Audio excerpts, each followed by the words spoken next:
So my family, we went to church occasionally, but for me, it was more just a concept. Like I knew that there was this thing called God, Jesus died on the cross, but had no meaning to my life in any way.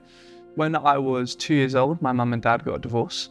And then when I was 14 years old, I lost a friend to suicide. So everybody started smoking weed that I went to school with, so I started smoking weed as well. Started drinking, started finding affirmation in places that probably weren't the most life-giving. But then I went to university, and then that drug habit that I had when I was at school then became a daily occurrence for 3 years of my life at university. Whilst I was at uni, I was studying, and there was this guy who happened to be from the same place where I was from. We didn't know each other, never met him before. He was on the same course as me, we were in the same football team. I remember just saying to him, I was like, "What's your deal, bro? I don't get it." And he just simply said, "I'm a Christian," and smiled at me. I was like, okay.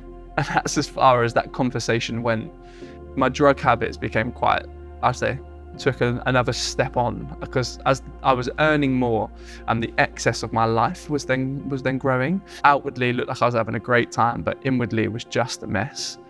So I decided to move back to Southampton. And when I did that, a friend just invited me to come and play football.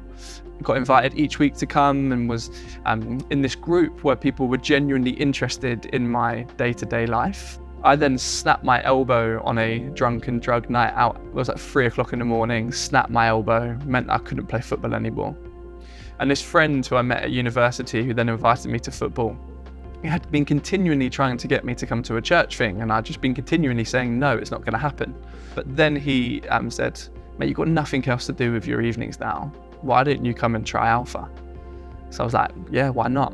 The first week came and he said, "Bro, are you coming?" And I was like, no.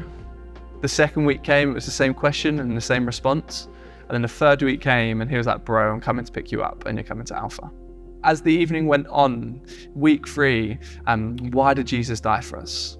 The topic of forgiveness, and something I've wrestled with my whole life. Like, how do I forgive my family for growing up in a divorced family? How do I forgive my friend for killing herself? How do I forgive myself for all of the decisions and actions and the way that I've treated people for the last 10 years or so of my life?